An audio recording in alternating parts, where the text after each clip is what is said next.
on pourra le ressentir dans les 20 dernières minutes si la Croatie est menée. Et là, ça fatigue. Si l'équipe de France profite, mais de là à dire en général, on ne laisse pas le ballon à l'adversaire, ça n'existe pas. C'est l'adversaire qui supprime le ballon et le garde, comme l'ont fait les Belges. On s'attendait que les Belges fassent ça, mais parce que la France n'a pas pu répondre au niveau possession de balle et de jeu, comme l'ont fait les Belges. Donc, ils ont fait une tactique. Oui, mais c'était une volonté aussi. Pas du tout. De l'équipe de France. C'est jamais la volonté d'une équipe de laisser le ballon à l'adversaire. C'est que les Belges... Ils l'ont même reconnu, les Bleus. C'est-à-dire de procéder en contre et de laisser d'être plutôt bas. Moi aussi, je joue contre une très bonne équipe en face. Je dis, on leur a laissé le ballon, mais en fait, c'est eux qui nous ont baladés dans le jeu, pas au niveau des occasions, parce qu'il faut faire la différence entre possession de balle et occasion dans les 20 derniers mètres. Le plus important, c'est les 20 derniers mètres. C'est pas garder le ballon. Et quand tu arrives devant le but, ben, tu ne te crées pas des occasions. La Croatie a la capacité physique et technique à garder le ballon et se créer des occasions. L'équipe de France aussi. Mais l'équipe de France ont vu que contre les Belges, ils n'y arriveraient pas parce que c'est eux qui ont la balle. Mais là, par contre, je vais te dire, ça va être un combat de boxe. Aussi bien la France qui va vouloir marquer parce qu'il n'y a plus de match après, et aussi bien les Croates vont faire la même chose. La fatigue, elle se sentira après, je pense. Si les Croates y sont menés, là, ça va être dur.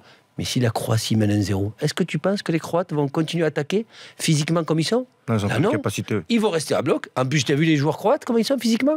Il n'y en a pas un qui fait 1m20 ou 30. Hein. Ils sont tous grands, tous costauds, ils seront prêts au combat. Celui qui régule l'équipe de France par sa voix, par sa façon d'être, par son pressing et le replacement, et des fois il a des mots forts, c'est Griezmann. Pourquoi? Parce qu'il est leader. En plus d'être un leader d'attaque, il est leader. Et quand tu es quand même leader à Atlético Madrid, c'est très fort. Et c'est lui le leader. On le voit dès qu'il redescend au milieu de terrain. Il commence à engueuler 1 ou 2 ou 3 joueurs, à les replacer, à leur dire, à même bouger la défense parce qu'ils reculent trop et qu'ils défendent mal. Il vient descendre lui-même pour défendre et récupérer des ballons parce que l'équipe n'y est pas. Ça, c'est un vrai leader. Quand Sami Traoré parle de Deschamps, Deschamps existe, t'enlèves N'Golo Kanté, dans ce système-là et tout, Deschamps n'existe plus. Parce que ce que faisait Deschamps en équipe de France, il le sait très bien. N'Golo Kanté régule et l'âme de l'équipe, c'est-à-dire que même quand tu ne le vois pas, l'adversaire, eux, ils le voient. Ils ferment les passes avant de les donner. Donc, arrive un moment, c'est agaçant.